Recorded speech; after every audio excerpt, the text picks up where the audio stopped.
So guys, for the first step, you want to go to search and type in check for updates. Click on it.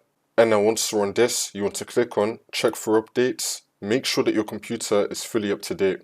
For the next step, you want to go to search again and type in services. Click on it. And then once you're on this, you want to scroll down until we find Com Plus Event System. Double click on it. Make sure that you have the startup type on automatic and then click on start, which will now make the server status running, and then click on OK.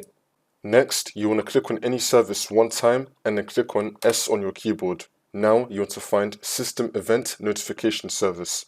We're going to scroll down until we find System Event Notification Service, double click on it, and then do the same thing. Startup type, automatic, and then click on start, which will now make the server status running, and then click on OK.